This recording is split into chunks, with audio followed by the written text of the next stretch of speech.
the podcast for heroes in the world of Overwatch. This is The Payload.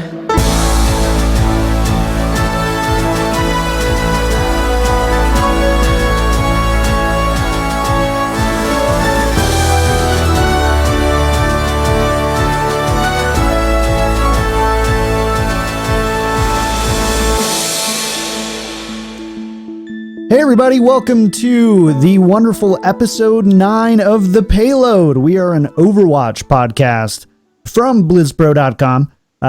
Only 9 episodes, but we're doing this for a long time. I'm John Horstman. I push the buttons every week. I've got a new setup in the studio, so if I look around confused, it's because nothing where it is where it used to be. But hey, welcome to the show. It's January 21st. Here in the 2016. I didn't even change the 2016 in the show notes, Kev. I can't believe you let that one slip. Look, man, it's not my job to babysit your ability to update your years. Wow. Come on now. That's cold. That's cold. To be fair, I didn't notice it either. That icy, wintry voice is Kevin Hovdestad. Oh my God. Wow. Kevin Hovdestad from Saskatoon, Canada. Hey, Kev, how you doing, man? Welcome back. Mispronounced a few times, but man, I'm good, dude. I'm good. 2016 has been a rock star year for me. Tons of cool stuff going on. I'm super pumped. I've had the best week and made all the better today by the fact that we got some Overwatch news and we're here to record a show about it. Yes, so much good news, which is good because then we have something to make a show about. Also, from Ventura, California, it is Jimmy Bloxham. Hey, Jimmy. Hey, great to be back. And yeah, like Kevin said, so excited for this news. And I'm really excited.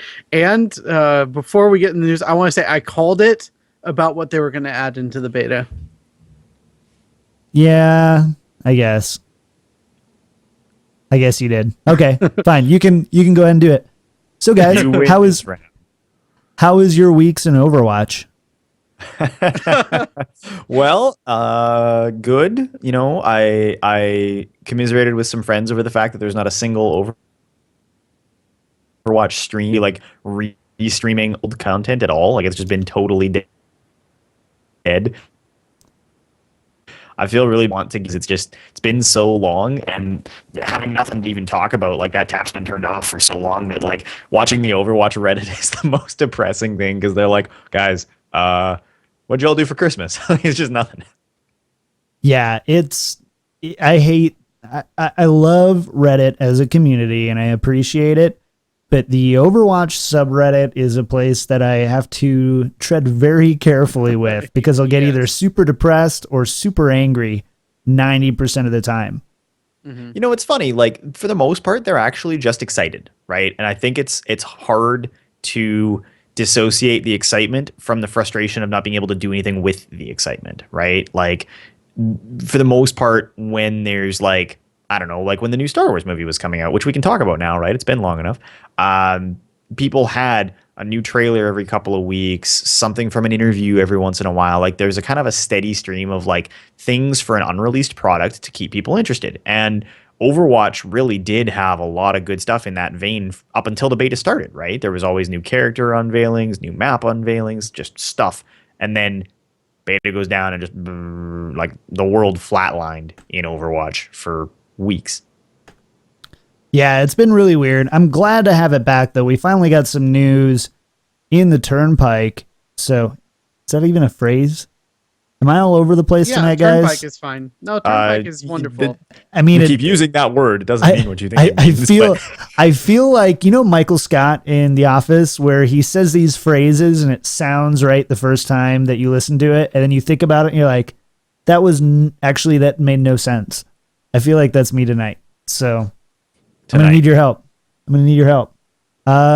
Yeah. Well, any last minutes you guys want or any last things you want to go through before we jump into the news? No? All right. Well, Let's do it then. This week in Overwatch. Yes, we've got some news this week. Jimmy, why don't you go ahead and take it away? Yeah. Jeffrey Kaplan, the lead director of Overwatch, finally updated us on where the beta is and when it's coming. And the short notes are it's coming a little later than we hoped for and thought, but it's going to be coming, I think, mid-February, he said. We're going to be getting new maps, a new mode, and a progression system. That's the Reader's Digest of it, but basically new stuff for Overwatch. Can't complain about that. So we've got new maps. We've got new maps. At least one new game type sounds like. Mm-hmm. Probably just one, right? And then they announced a time period that it's coming back, right? They said like mid-February. Yeah, mid-February. Okay. I think what they've said is they're not going to push it into March. Like we don't have a definitive date or date range, but it's not going to be any later than They said the they're end of shooting February. for mid-February. They have no plans to go into March. I mean, if I was Blizzard, I'd be thinking really strongly internally, externally, in terms of the community in general about getting it out before spring break. Tons of kids off college looking for something to do, lots of content consumption going to happen. And there's going to be a ton of people at Blizzard with kids who are traveling and doing other things. Like it would just be a good sort of break point at which to be back in play. Lots of people who don't get into the beta, and we just get to hear about it all the time. We're not having that conversation. No. Well, I want to say something slightly related. I don't know if this is common knowledge, but I was talking with a couple of people who work at Blizzard a couple weeks ago. They're not playing Overwatch either.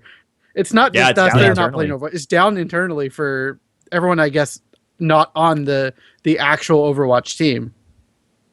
I mean, that makes sense though, right? I mean, doesn't sound like they're not really worried about making this playable over like this time. It's a period of refinement and putting in those improvements and things that they're looking to actually put into the game. So, I mean, it makes sense. Interesting though, hey, that so we're getting for sure a new game mode and a couple of maps to support that new game mode, as well as this progression system. But interesting, I thought, to note that Jeff basically came out and said that they could have turned it back on already, but they chose to delay it so they could show off the new version as opposed to have people go back and continue to play the old version. Like they brought the game down to work on it and iterate and bring back something new.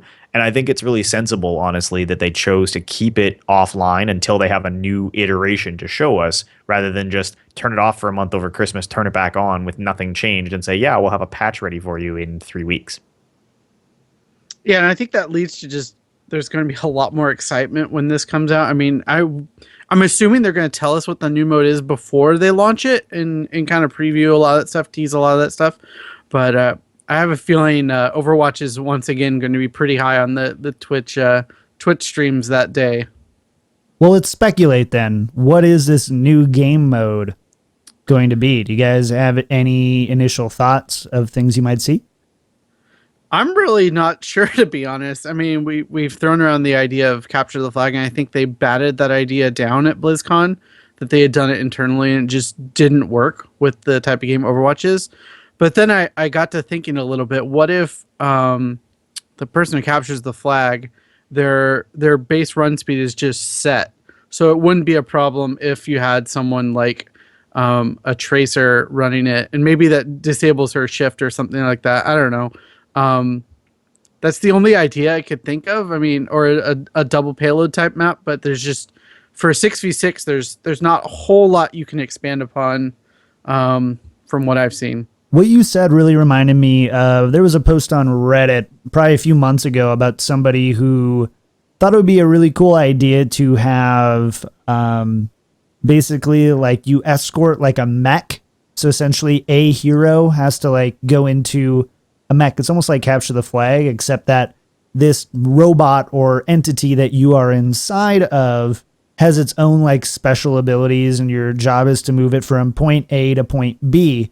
So rather than it be like capture the flag, where, you know, everyone stays the same, all their abilities stay the same, it actually cancels out that hero's abilities. So regardless of if you're a Tracer or a Reinhardt or a Bastion, it doesn't matter because you're in this mech and now you have this static set of abilities. I mean, if they were going to do it, I feel like that would be a way that they could make it work. I don't know how elegant it is, but it's technically a solution.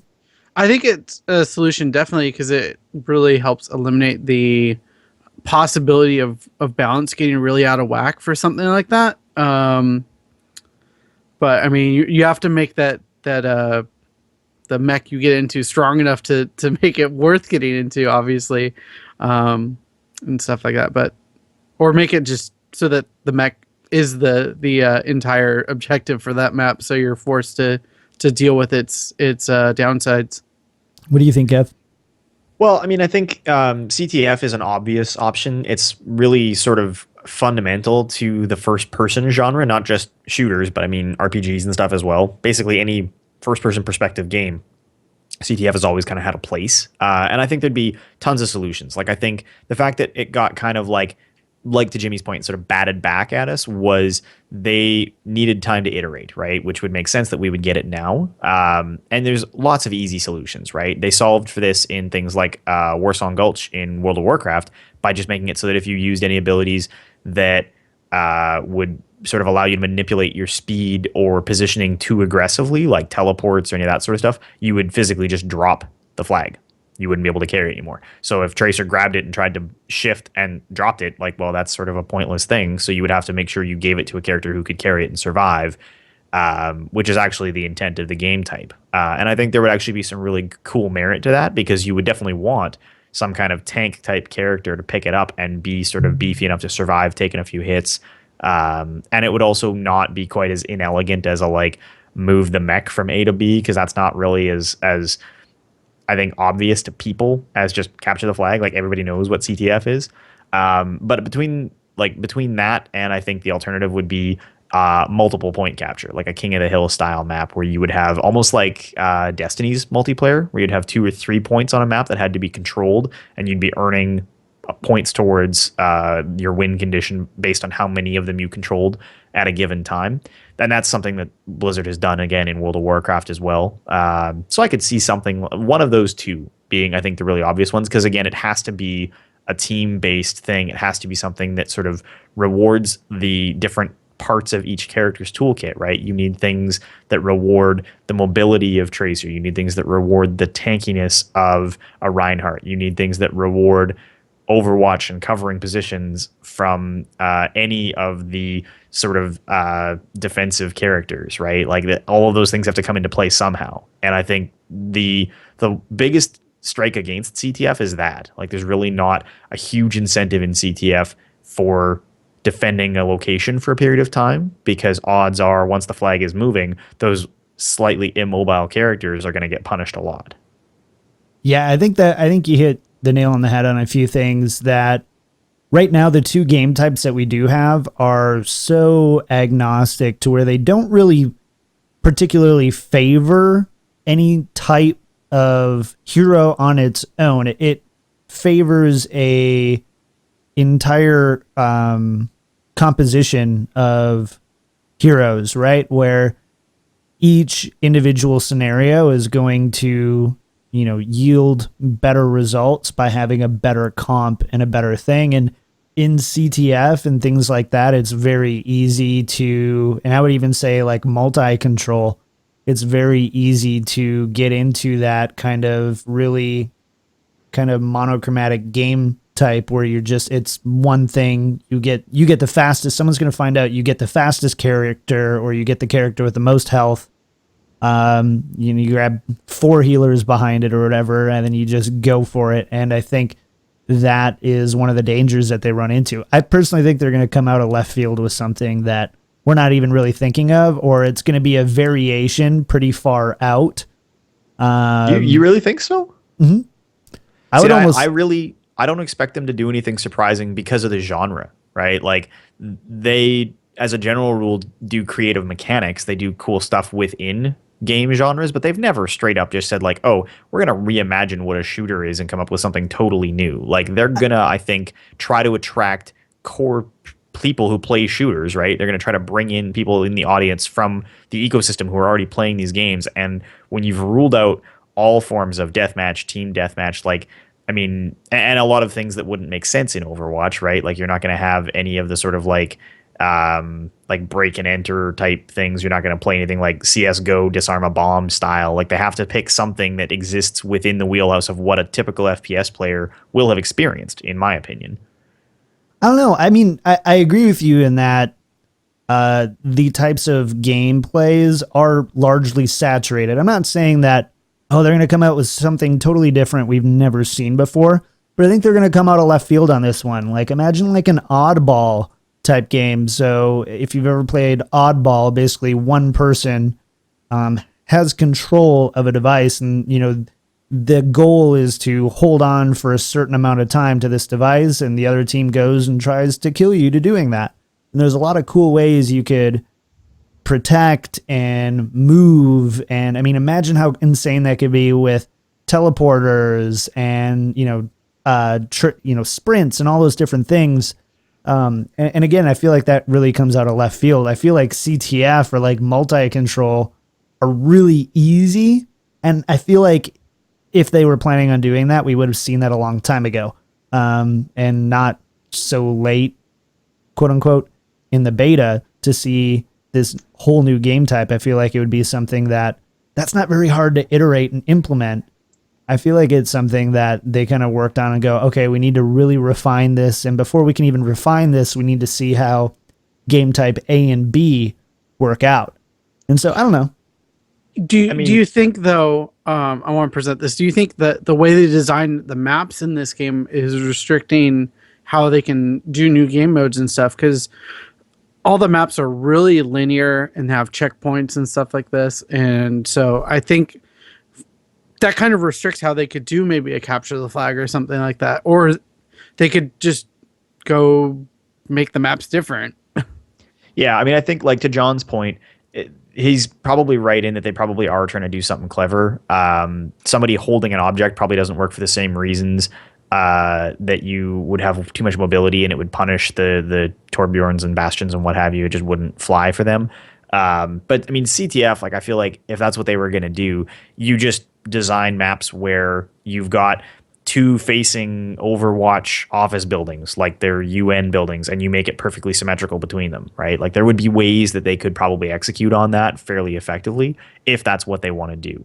My gut is that would actually be really novel, given what we've played in the game so far. And a part of me does hope that the new game type is noticeably different. Like, I pitched King of the Hill multi-control type stuff, and I don't want that. Like, we already have payload and point capture, and I want something that's demonstrably different from that as far as just an enjoyment thing, because it adds a level of variety to the game that will hopefully make a big difference to how it feels when you've been playing it for a longer period of time. Well, I think something too is right now, at least I would say so far, I think Payload is a relatively, I don't want to say it's not an entirely new idea, but it's relatively unfounded as far as popular FPSs go. And even to a point, you could argue MOBAs for those people who like to compare Overwatch more to a first-person MOBA than a first-person shooter. I want to interject. What it makes me really think of is I forget the name of it, but there's a battleground in WoW where you escort payloads to points. So I'm almost thinking they might have just borrowed that from World of Warcraft. Yeah, and the mine it cart. works well. I forget map. what it's called, but it's a dumb, terrible map. But yeah, you have to control the three different points, and then you're also trying to escort a payload, and it's a giant cluster, and Alliance never wins. Yeah, pretty much. Been on that. I've done that before. But yeah, I don't know. We'll speculate then. So, okay, we're kind of getting an idea of what we think the game type might be, but what do we think about map themes? What are you guys expecting to see from new maps that got coming out? It's definitely going to have to be character based, right? Like, they've made a very clear indication up to this point that all of the maps and all of the content of the game is supposed to help sort of frame the story and allow them to tell you more about the characters, since we're not going to get a single player campaign of any kind. So they want to give everybody flavor and character and depth by virtue of just their character itself and then their location from within the game. So, I mean, really obvious things to me would be something like a junkyard themed map for Junkrat and Roadhog, because we don't have one of those yet. And they're obvious characters who have no home, no place to come from as of yet, right? Whereas, like, you can pretty obviously place, like, Hanzo on Hanamura, places like that. Like, there's characters that have very clear starting points, and that's what I'm guessing. And what they look like will 100% be dictated by what their game type is, which I presume we're going to get 2 or 3, all of which will have to be for the new game type, because you don't want to get a game type that only has one map. Well, I mean, so far, if I remember it right, so Payload has 5 different maps, and I think Point Capture has 3. What? Not exactly, right? Aren't there? There's 3 that are exclusively Payload, 3 that are exclusively Point Capture, and 2 that are part of both, aren't they? Yeah. Hold on, Is I've how got that it up breaks here. down out of the 8. I've got the website. So they break it down. It's weird. Yeah, they break down by just payload and point capture. Yeah, But they some do. of the payload Even ones though are actually, one's you kind have of to capture hybrid. a point to start a payload, right? Like there's maps that can be played as Right. kind of both. Isn't it Watchpoint Gibraltar? Is that the one that does it? No, that's you don't escort. Yeah, you do escort. Yeah, on it's a that, don't payload. you? And you have to control on that one as well, right? So I Yeah, think you have that's to one. capture the point. Yeah, then same with start the payload. King's Row as well. It starts King's out Row is as a exactly the capture same. point. Yeah. Right. So, but I mean, roughly, they're not really, even still, I wouldn't classify them as hybrid maps in that you play pure control on one or pure payload on one, right?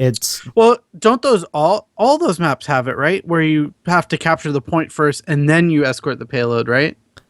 Yeah, but I think it's different though, isn't it? So, I mean, you can't just, you have to actually hold the point to get the payload to move. Duh. Yeah. So you can consider that, but there's actually a few specific where you have to hold the point for like the garage door to open for the payload to come out and then move it across, right? But I mean, even then, so let's just say hypothetically, just to make it easy. So we've got 5 payload maps, 3 point capture maps. I think that means we have to see at least 3 new maps, right? In order for that to bake, unless any of these can be retrofitted for the new game type, which I highly doubt. And they haven't really seemed to show an interest to do a pure version of either of those for, both on the same map. Right. So, and honestly, it would be kind of in a way unfortunate if any of the old maps could support the new game type, because it would mean it wouldn't be noticeably different, right? It would have to be a game type that had the same sort of like linear point end to point end flow, where we're kind of hoping for something that maybe has a little more back and forth on the map itself, as opposed to just moving in one direction with the defenders slowly receding. yeah. Anyway, Yeah, so, I mean, go ahead. on payload maps, I almost would think it would be interesting to see, maybe this would be payload plus or something silly like that, but where if you were on the defending side, I know you can push it back, but like I think it's a lot slower than the offensive is able to push it. Yep. What if they were both the same speed? Like that would be a crazy. It would back never and end. forth. No. Well, it'd be like a tug of war almost, right? You could have something in the middle, and the goal is to get it Well, to yeah, one side So or the yeah, other. if one you're side, listening, yeah, just Don't do that. Unhear what Jimmy just said. Delete it from your mind No, files. go with John with what John Do said. not- nope, He just- took the ball I gave him and made it much better than what I was going for. So, John, take that ball and go home. okay, I don't disagree with you, Kev. I'm on the same. I'm on the same plate. Same game type as you. See what I did there? As far as maps, though, there is one thing I want to see. I want to see a robot monastery, like the Zenyatta theme map, where like imagine like an old monastery with like really cool kind of what do they call the? They're not cyborgs. I keep wanting to call them cyborgs every time, but they're not called that. They're I have no idea. The robots in the game. Oh my gosh. Omnic. Omnics. Omnics. I'll never get that right. I'm so sorry. Anyways, like this Omnic, I was like, what word is he reaching for here? this Omnic I know. I was monastery. like looking through the Zenyatta's like story, trying to find what you Yeah. were looking for. I found it. But like man. Omnic, or they call them a group of outcast Omnic robots. But I think it'd be really cool to have this Omnic robot monastery type map where you've got just kind of like the weird correlation. They already did this kind of with the, where is that map? I'll never find it. It's Numbani, right? Where you're seeing like a regular city combined with like Omnic technology to make this like harmonious type thing. Like I think that could be really cool, like a really cool dissonance between like a monastery and these Omnic things. So that's what I want to see as far as some visual stuff going. So I would love to see visually like a super high tech futuristic France as a backdrop to Widowmaker, and hopefully in a way that sort of represents her storyline. So maybe it's like, I don't want to say like anything insane, but maybe it was like a quasi police state for a period of time while Overwatch was sort of in effect. So maybe like the city just has this really sort of like ostentatious, glorified military feel to it, with all of the sort of high tech trappings of what year is Overwatch set in? I can never remember. It's like 20 to 40 years in the future, isn't it? Like it's like that. this century, but it's several years away. Anyway, I don't it would be remember. very cool to sort of like, because they have people to do got to be something. so annoyed with What is that thing? What does that word mean? But no, like I think it would just be really cool because they're doing a really good job of demonstrating for the most part the passage of time in some ways, right? Like there's definitely levels that don't do it as well, but there are certainly levels that really showcase the like, high tech evolution that has occurred over the course of time that has passed between present day and Overwatch. yeah. Yeah, and along those lines, and Kevin took my answer about the future maps. I mean, it's so easy to make the stretch that they're going to be making more of these character-based maps and all these locales that they haven't touched upon yet. The one I'm really excited thinking about is Lucio. There's got to be some club in Brazil that we can just go shoot through and stuff like that. The idea of that is really exciting to me. That's a potential map. Do we have an Australia one either? It could be really cool to see like the Mad Maxy version of Junkrat and Roadhog. Mm-hmm. Could be pretty insane. All right. Yeah, anyways, I think we got to move on because we could speculate about this all the time, and show's already about half over. So we got to talk about some hero stuff. So we know we've got about a month left of stuff before beta comes back, so we don't know how much we'll have to talk about. So we're going to go ahead and do kind of a nice little role breakdown for you guys. We want to be able to sit down with you every week and start talking about the roles as a whole and the role that we think that roles will play in Overwatch, which you guys shut up. And so, yeah, we wanted to go ahead and do that, but we also wanted to break down individual characters as well. So this week we're going to be highlighting the support role, and we'll go down right through the list of different heroes, and we'll go ahead and get going. Why don't we go ahead and start with Lucio? Kevin? All right, I'm putting you on the first. spot. Yeah, I'm putting you on the spot. I see that. Okay, so we're gonna, basically how we're gonna do this, we're gonna go through each character and then talk a little bit about what the sort of combined package means as far as support in general. So Lucio was, I think, the last support added to the game of the support characters. So he's the newest of them. Has a pretty cool toolkit, right? He uses a sonic amplifier for a weapon that has actually a surprising amount of damage output if you can land all of its attacks. The ability to crossfade back and forth between two different songs that you actually get to listen to while you're playing him that either boost the speed of you and your allies or heal you and your allies in a aura radius around you.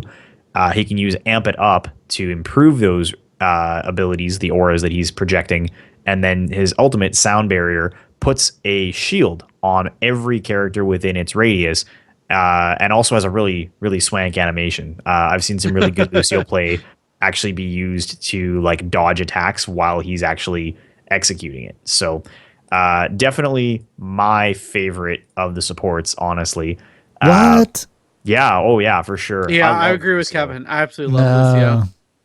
If I'm No. playing support, I'm playing Lucio like 9 times out of 10. Obviously it's conditional on map, team composition, etc. But like he has so much utility. I love the speed boost. I love the fact that he can manipulate positioning by jumping back and forth on walls to like wall climb and avoid obstacles. He's my first choice. Yeah, absolutely. I think he's really cool. Don't get me wrong. Like from a design standpoint, as far as his abilities. But the actual like look, really? Rollerblades or like these weird, I don't know. When I saw this the first time, I was completely surprised. It totally took me out of left field. I did not expect a character to have this type of aesthetic look in Overwatch.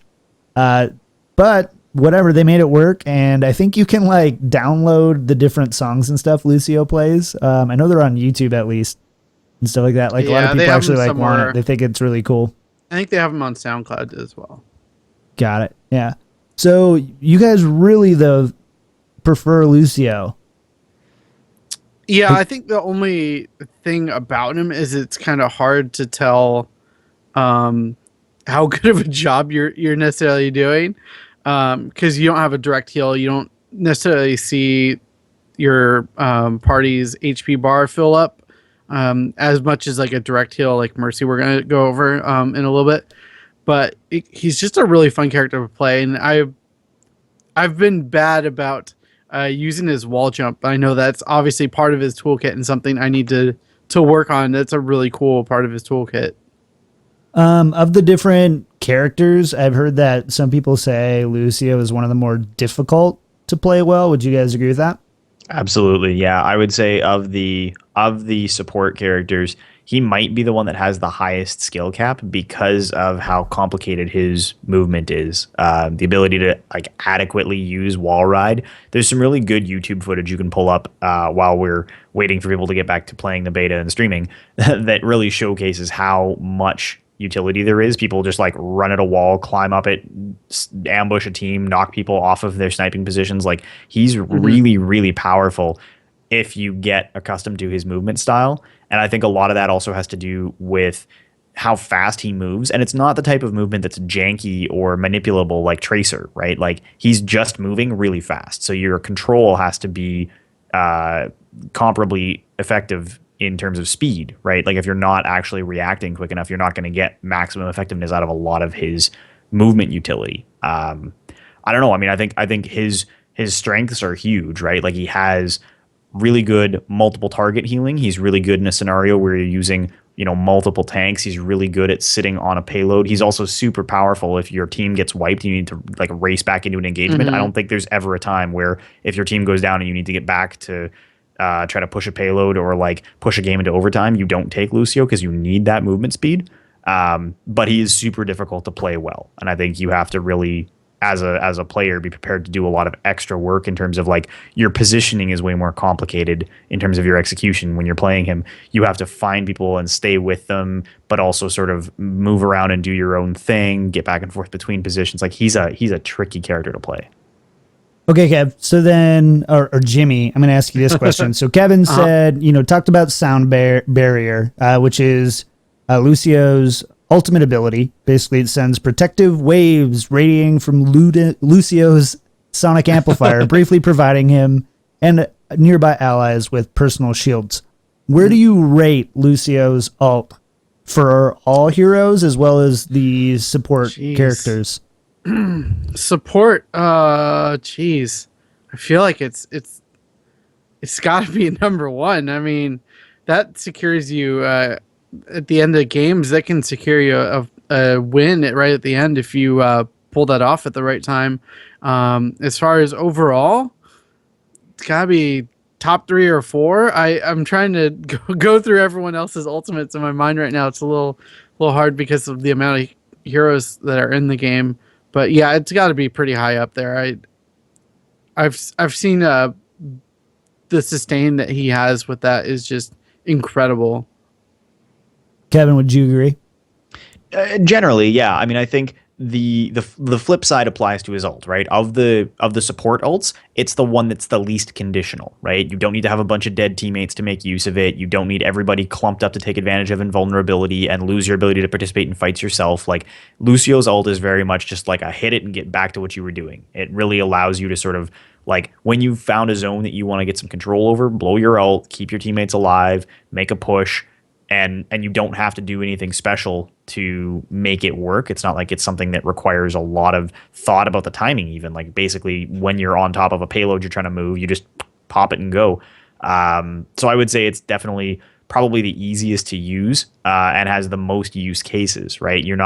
If you're put in a position where you need to use a Mercy ult, for example, and we'll talk about that later, you're probably using it really effectively when a ton of your teammates go down, but your condition is you have to wait and use it during the window of time where a ton of your teammates are down, and that probably means that you're coming back from behind. Like it's conditional in a very specific sense, whereas Lucio's just like, no, I'm just going to use my ult, no big deal. And if it only hits half your team, you still get pretty efficient value out of it as well.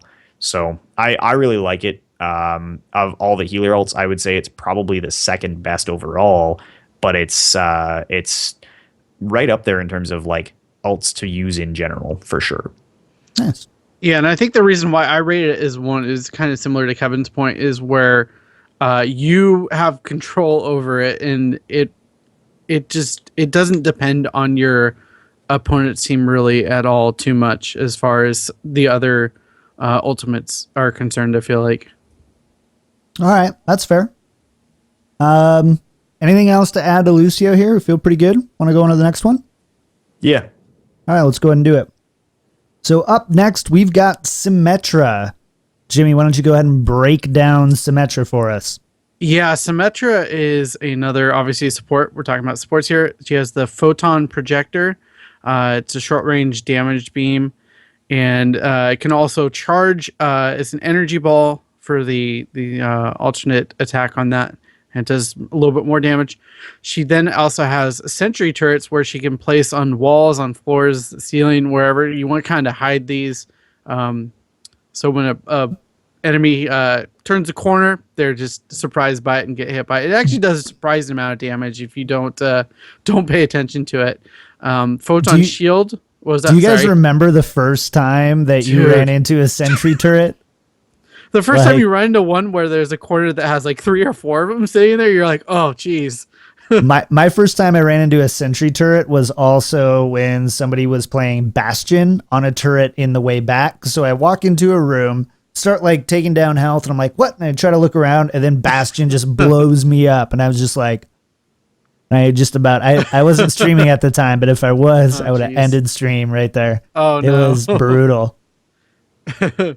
But yeah, then she has the Photon Shield. You basically just shield an ally, and absorbs damage and persists as long as the ally remains alive. So that's a really good ability. And then the ultimate, which could be argued as the best one, Teleporter, which allows you to teleport your team. That's it. You set it. The entrance gets set in the spawn room, and you can put the exit, I believe, basically anywhere. Yeah. So, okay. All right. Kev, what are your thoughts on Symmetra? She's a super powerful character, and I've definitely lost more fights one-on-one against a Symmetra than I care to admit. But I think of the supports, she's probably the weakest. At the role, I guess I should clarify. Like, her character is super good, and I'm a huge fan of like how effective her attacks are, how cleverly you can utilize turrets, especially after they changed the cooldown on it, which was a patch change a little while back before the beta went down. The teleporter obviously is probably one of the best utility abilities in the game, but a part of me likens her to the like secondary support characters in MOBAs, the ones where it's like your team needs a direct healer, somebody who can restore health and keep them alive, and Symmetra can't do that. She's absolutely like my first choice if you want a secondary healer or somebody who's kind of a good split between contributing to taking out particular characters, countering particular positions when you're trying to like break through a defended, fortified location, but she's not your primary support. So she's definitely like my last pick as far as if I'm going to play support, I'm thinking about all of the other characters before I think about Symmetra. I honestly don't even in my head consider her a support when I'm choosing characters. Something really interesting, though, and again, we're in beta, so who knows what this actually means, but during the beta test weekend, Symmetra, when Symmetra was a support player on your team, she was the support hero with the highest win rate. So, yeah, obviously that doesn't mean that she was the only support on the team. Yeah, and that's the question. And that's not what I'm saying yeah. here. But it's also not to say that, you know, even though Symmetra may not be your first choice for support on a team, maybe someone more like Mercy or Zenyatta or Lucio is better, so you can get that kind of more active healing. But it does not mean that Symmetra doesn't bring really important things to the table because, this tells us right here, when you've got Symmetra on your team, she's the most likely support player to win on your team. Whether that means she complements other support players well, or she complements other people well, we don't know. But also something really interesting. Can't totally discount her as a support player for sure. No, and she's definitely a character where if you've got a team that knows how to take advantage of things like the teleporter, if you've got a team that's willing to coordinate and actually take advantage of that kind of thing, I think she has the potential to be sort of one of the most significant contributors to a team's success in terms of what she brings to the table to support the rest of your sort of battle plan. But I guess I'm taking the stance that I think she's probably one of the more powerful characters in the game, but straight up just not a healer, which is a factor when you're choosing your supports. Maybe she's sorry, go ahead.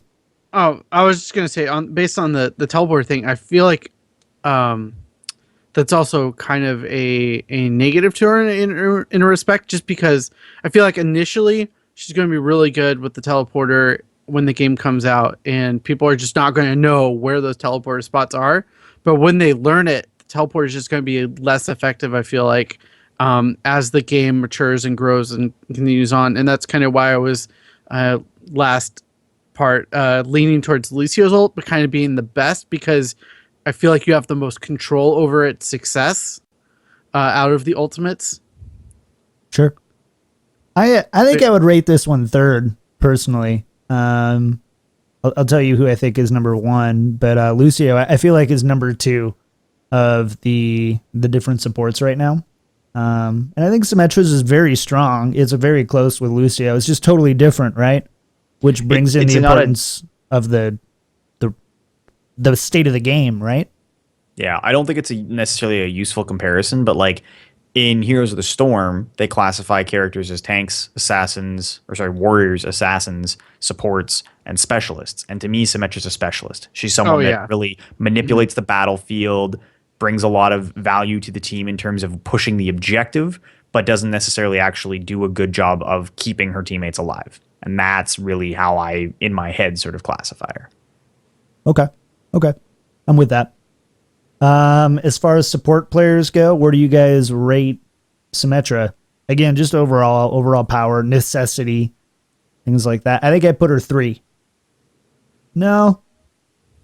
I think she's 4. I think 4, yeah. Out of the supports. Not because she's not a powerful character, but just because straight up, out of 6 characters, 9 times out of 10, you're probably going to only want one support unless you're using a very specific strategy. Mm-hmm. And if you're only running one support, you're not running Symmetra. Likely. Yeah, she has no heal at all, and I feel like that's her biggest It's a weakness. huge liability, absolutely. It's very situational when you get to use her to her full measure of what she's capable of doing. Yeah, if the other team has a support that is doing healing for the other team, it becomes a liability to be using Symmetra, I feel like, a bit. You're not able to stay in those fights nearly as long as the other team. And I think, and let's be clear, right? Her attack, piercing shields and stuff makes her a super good candidate among many for taking out a Bastion who's trying to hunker down, or a Reinhardt who's trying to push. She does bring a lot of value. She does counter a lot of mechanics in the game. I would never want to see her as the only support on a team. If I was on a team where the only support was going to be a Symmetra, I would straight up switch. I would grab a real healer to provide some support behind that. All right. Well, there you go. Let's go ahead and talk about this next hero, Mercy. Kevin, take us away on Mercy.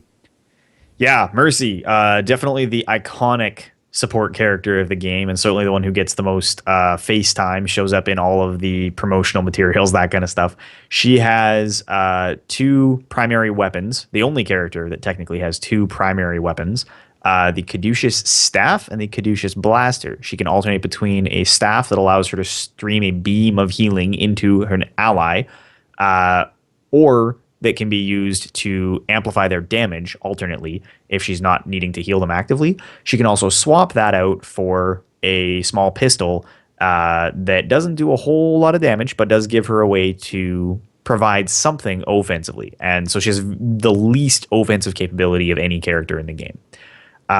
She has the ability to use a guardian angel effect that lets her fly towards an ally that she targets. Very effective how this works. Like, it just pulls you straight towards an ally wherever they are. As long as you have line of sight, you can go basically anywhere. It does have a limited cooldown, and it does sort of leave you with some tough choices to make if you're trying to like guardian angel to a widowmaker who just grabbed the edge of a ledge and you don't make it up the ledge. But super powerful ability. She can slow her descent using angelic descent.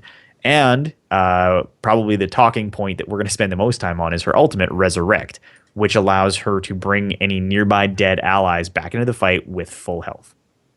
Yep. She's number one. She's number one. I mean, she's the most traditional healer out of all the supports, and I really like the Guardian Angel. I mean, like Kevin was saying, pairing her with a Widowmaker can be really cool. I mean, you get you put her behind a Pharah, Pharah as well. Yeah, you just throw up the damage beam and just lull and fly her out behind Justice raining from above. Yeah, for sure. Gosh. Yeah. Well, but yeah, the ultimate. Or did we want to move on to the ultimate yet? Or I just had to. Sorry. Wherever you want to go. This is pretty unstructured. Okay. You can take it wherever you want. Yeah. But yeah, the ultimate, like it is. I feel like the biggest. Either feast or famine ultimate in the game. Like you either get like very little value out of it, or you turn the entire tide of the game with it. I mean, I've seen games completely get saved from having Resurrect up.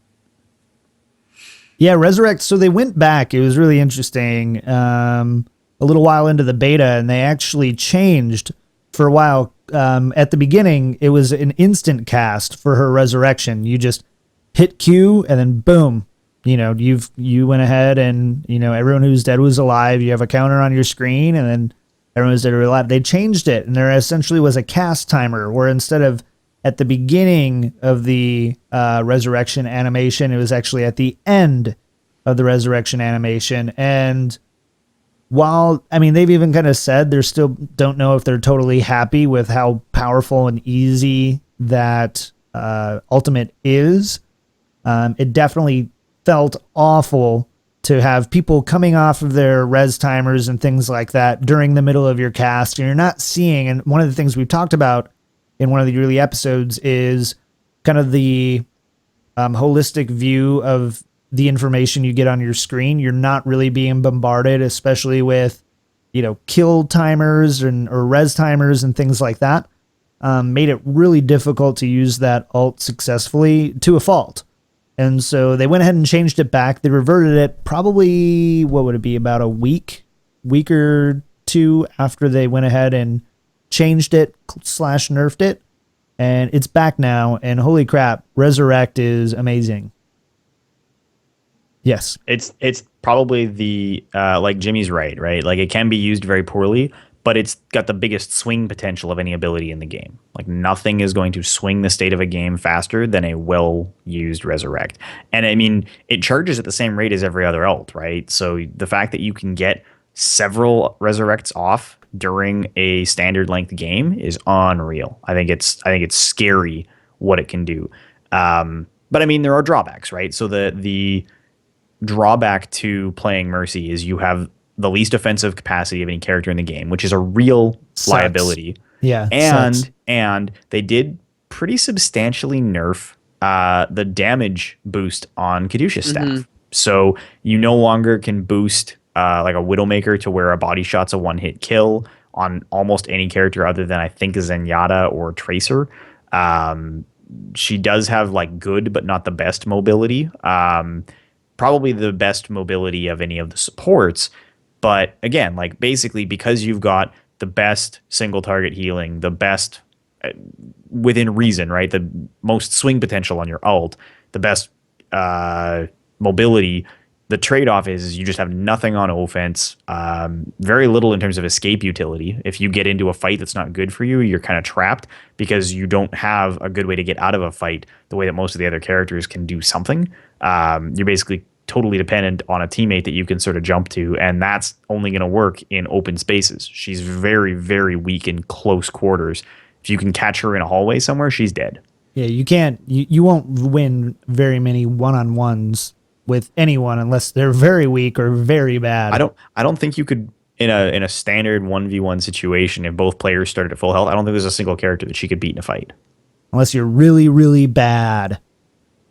Yeah, okay, but assuming equal skill, like I think you just straight up your damage output is too low. There's nothing you can do. And I honestly wouldn't mind seeing her have a little more, like maybe some kind of like secondary attack on the pistol where you could charge it up a little bit and hit a little harder. Just something that would allow her to feel like when she needs to make an offensive contribution, she can. Because all of the other supports have better offensive capability, and that is an intentional thing. She does have to have a drawback, but it feels like it's almost punitive right now. Like you just can't do anything unless you're standing side by side with another player.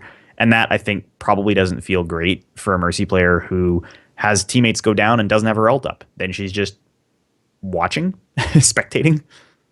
Yeah, something, I don't know. I mean, I really like the fact of how they limit Mercy to be able, like, you cannot go on yourself. You are forced to be a team player, because if you're not, you're virtually worthless. Something I'd like to see, rather than like a buff to her pistol, instead I think it would be really cool to see, like, as you heal or add damage buffs, it actually will kind of increase the strength maybe by 15, 20. I don't know how high. I'd have to look at the balance. 25%. So let's say if you were healing or damage boosting someone, for every 2 seconds, you get an additional 5% damage on your pistol that lasts for 10 seconds. So if everyone on your team dies except for you, but you are healing them and doing your part, you can turn around and hopefully at least take somebody out.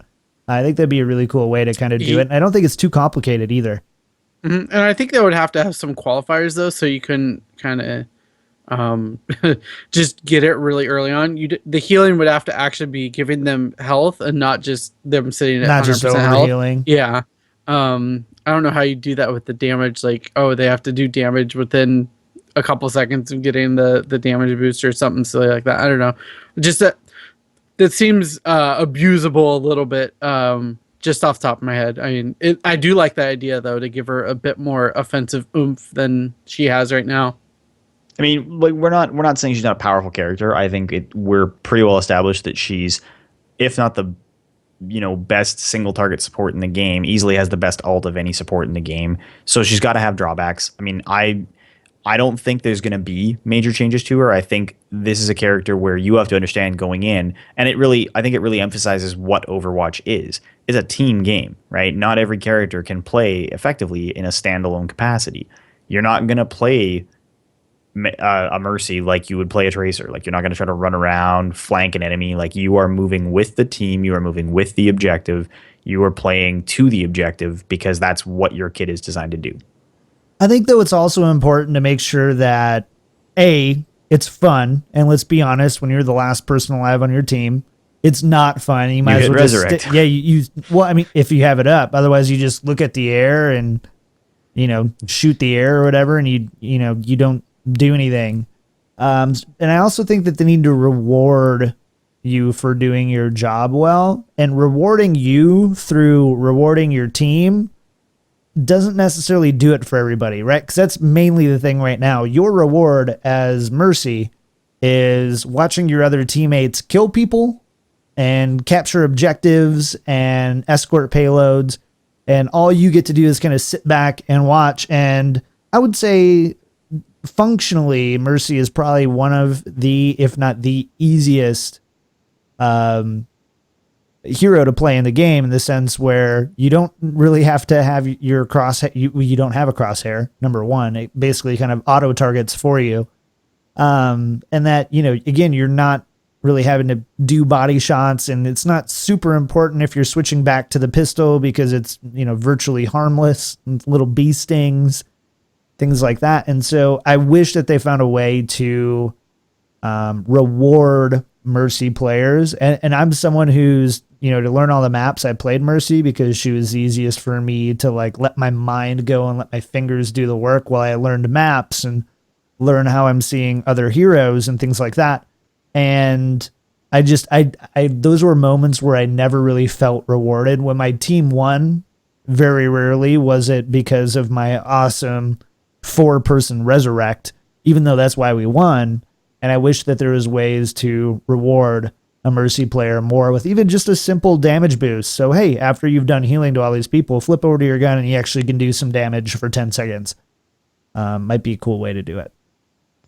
It would just be nice, I think, for like with all of the drawbacks to dealing damages, or like you have to switch weapons, you deal no damage. It'd be nice if there was something, right? Even if it was just like you could use the damage boost on yourself when you didn't have another target. So you could channel some way to increase your own damage, and then that buff would last for a couple seconds. You could swap to your sidearm, take a couple of shots, and then run away again or something. I don't know. Doesn't matter. Not a significant factor. Bottom line, best healer ult, best single target healing, super powerful toolkit, best mobility. Really exciting character, but you have to play her as a team player. Yep. Let's go to the last one here, then we'll go ahead and wrap up the show. Zenyatta, my favorite support player, for sure. My favorite support character by far. Jimmy, tell us about Zenyatta. Yeah, Zenyatta is really interesting, and actually probably the character I had the least amount of play on during the beta so far, so I'll have to play more of him as the beta comes back up. His abilities all center around these orbs that he can send out. So there's Orb of Destruction, which is his attack. You can send him out individually, or you can actually do a charge, and then it's kind of a burst of an attack, almost like like Lucio's right click to a degree. Then there's Orb of Harmony, which is his heal. You put the Orb of Harmony onto an ally, and they're slowly healed over time. So it's a heal over time instead of a big heal, a burst heal or something like that. Then Orb of Discord, which is a debuff that you can put on enemy players. You can put it on one opponent, and only one can have it at a time. Amplifies the amount of damage that they take, so you can focus on a squishy hero or even like a tank and really just get more damage on them than you normally would.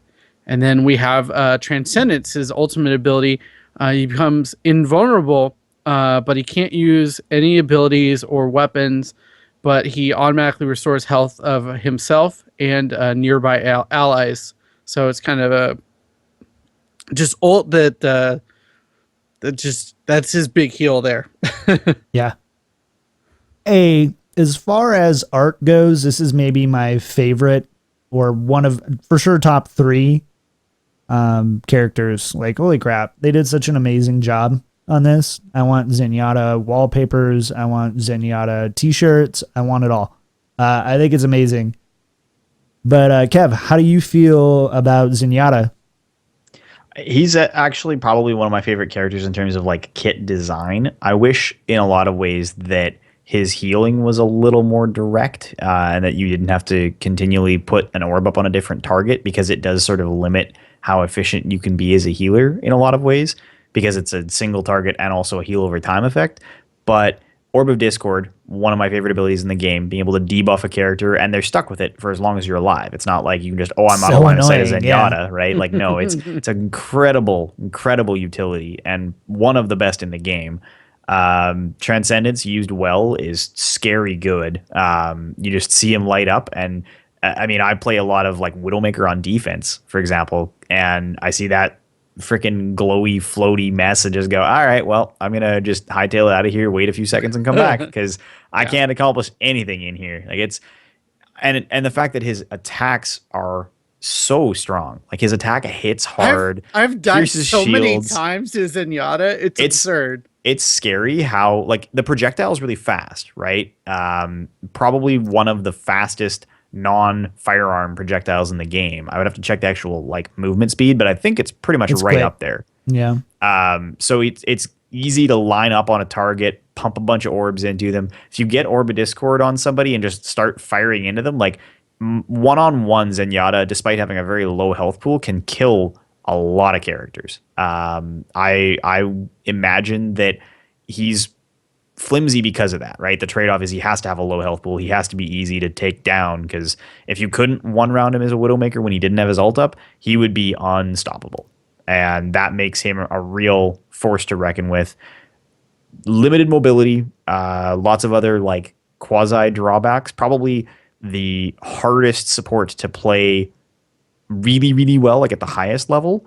But if you're starting out in the game and you want a character where it's going to feel familiar, you don't have to worry about managing complicated mobility tools or techniques. You want healing that sort of looks after itself. You just put the orb up and let it heal a guy. You don't have to really babysit it. He's got a very easy to learn, hard to master type of toolkit. Zenyatta really reminds me of, I played Shadow Priest back in Cataclysm when they introduced Smite healing, where you're kind of, they were really, really, really good as a disc priest. They were really, really good, but they required you to focus on damage output as well as healing, and you had to balance both of these at the same time, and it was pretty complicated to do. To do just like Zenyatta's healing abilities alone is really easy, but if you're just doing those things, you're not a very good Zenyatta at all. All you're basically doing is putting up a couple auras and running away and hiding in a corner, waiting for your team to get in trouble and going ahead and popping an ultimate. And it also reminds me of a lot of like no scoping, whereas Zenyatta does a lot of damage, but it's really precise and the timing is kind of weird, where if you go look at some YouTube videos of really good Zenyatas, they absolutely wreck. In my opinion, even better than most DPS type players, offensive players, defensive players. They're just, they're really brutal when they're using Zenyatta. But again, it's that balance of, okay, I'm putting out my auras and now I'm doing damage, and then I have to go concentrate and make sure that I'm ready for my ultimate. I have to know the state of the game at all times, but still be doing this damage in front of me, and I can't die because my orbs go away. It's a really cool play style. It's actually really intimidating for me, which is why I'm afraid to play Zenyatta, because I feel like if you're not a good Zenyatta, everybody knows it because you'll be at the bottom of everything. And so yeah, I felt the same way. Like I only played a couple games of Zenyatta when the beta was up, and I did not do good. So I was like, well, I guess I'm just never going to be good with this hero. But I think when the beta comes back up, I want to definitely give Zenyatta another go. for sure. It's tough. Like, he's a tough character to really use as effectively as possible, and I think he's going to be a character that's going to see a fair amount of play at low levels as people are learning the characters, because he can just do so well one-on-one and has so much to offer. He's going to see good play at really, really high levels where people can take advantage of him and sort of, isolate targets, not engage in big team fights where he's going to just get blown up, make efficient use of his orbs and kind of chase people around the map, where he's able to be away from big fights because he has such limited mobility and really can't stick to a target or to an ally, which is basically unique to him of the healers. He doesn't have anything that allows him to get around the map at all. But he's a character that I don't feel confident in. And I do think that, like I said earlier, Orb of Harmony is really very powerful because you can just kind of put it up and forget about it. But it's also really difficult to use well. You have to try and move it between targets a lot if you're going to use him as a primary support. Which sort of circles back around to why I still prefer Lucio, because you just get close to a target, you can heal multiple targets at the same time. It's got that really nice, efficient way of being able to help out your team, and his damage is probably a little lower than Zenyatta's, but I feel like that's an acceptable trade-off. So Zenyatta, yeah, that lack of mobility hurts a lot, and he's only going to be really good in the hands of incredibly talented players. I think oh, there goes my mic. Am I doing that robot thing? Yeah, you were fuzzy. You were super fuzzy. Got it. Keep talking. Oh, geez. I have to unmute my mic. That would help. But yeah, like you were saying, Zenyatta is kind of this this really high skill cap, I feel like, but easy to get into really here. And yeah, where would we put him in the role of support? I mean, I feel like he's number 3, maybe. I think in terms I put of like Lucio number throughput, 1, Mercy yeah. 2. Yeah. And but yeah, I just find it interesting, going back a bit, just going overall the whole support role in this game. Symmetra, when I first loaded up playing her, I was like, wait, she doesn't have a direct heal? How am I supposed to be supporting with her? I mean, I think we kind of beat that a little bit to death talking about this, but like you were saying, it's almost like she needs to be a secondary support in the game, where kind of like in Heroes of the Storm, I'm making another comparison to Heroes again. Like you really don't want a Tyrande to be your only support or a Tassadar to be your only support. You want to have those mainline supports there with you. So I mean, her paired with a Lucio or Mercy or even a Zenyatta feels really, really good.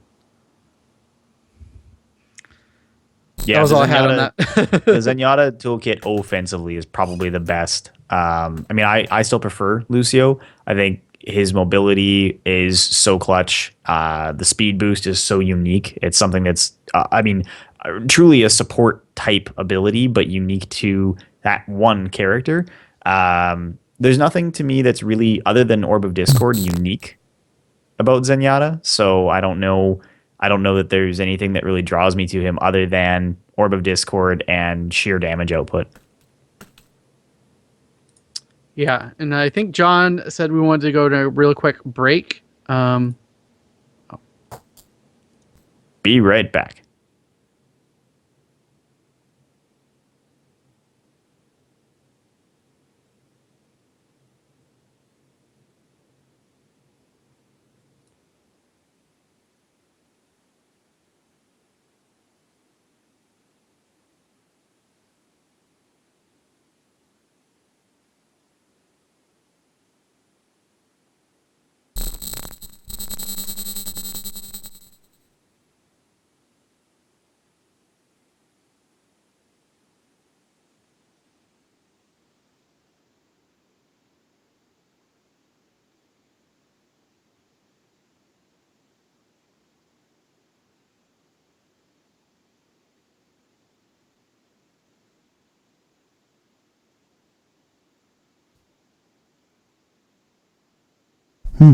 There it is. Hey.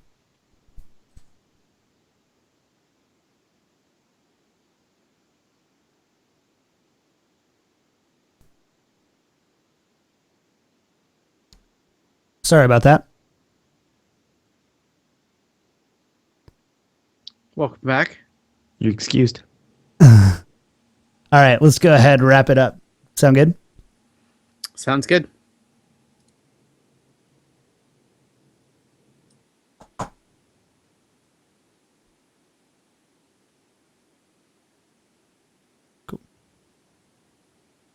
All right. Well, I think that's going to go ahead and wrap up our kind of review of the support roles and the different support characters.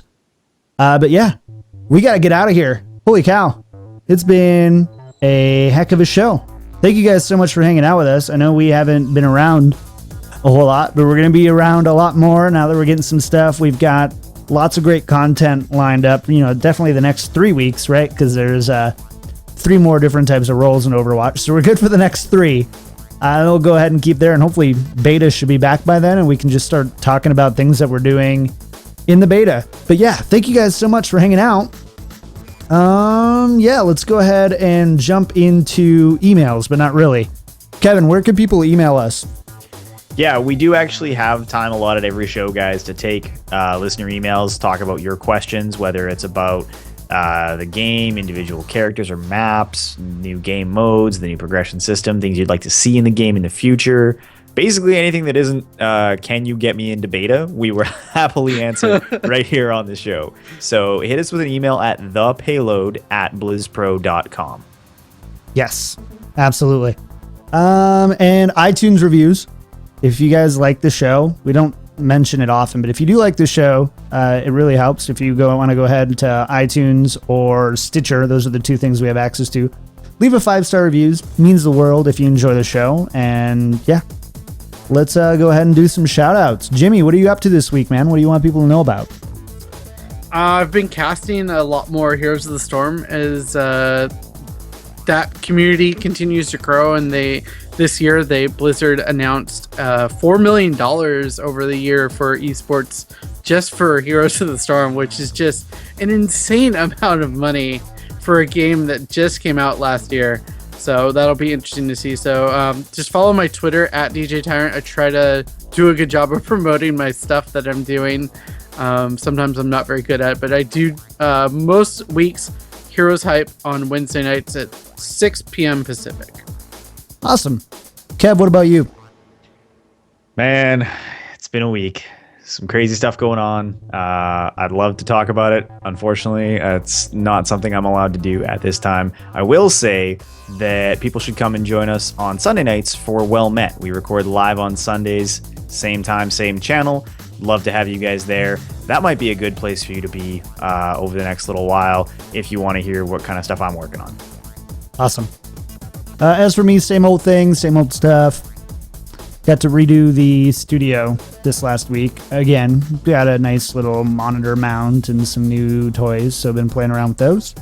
I'm starting to stream in the morning, actually, pretty consistently. So you can find my personal stream at twitch.tv/kicktripod if you want to come hang out. Mainly doing Hearthstone, but when Overwatch comes back, we'll be doing some Overwatch. But yeah, I think we got to go ahead and get out of here. Thanks again to everyone hanging out in chat. It was awesome hanging out with you guys. You can find more Overwatch stuff throughout the week at overwatch.blizzpro.com. Our music is awesome. We say this every week, and you need to know. Jake Buttineau at jakebuttineau.ca. That's Butineau. It's Canadian. That's why it's so hard to spell. Go check out his stuff. He does all of our original music, and it's absolutely incredible what he's putting out. I've also got him working on some stuff for Well Met. We're going to have some really cool stuff coming in soon for that as well. Also, our logo design and all of our vectors and stuff are designed by Dreadscythe of scythedesigns.com. Go check that out. He's great to work with, close friends with all of us on the show.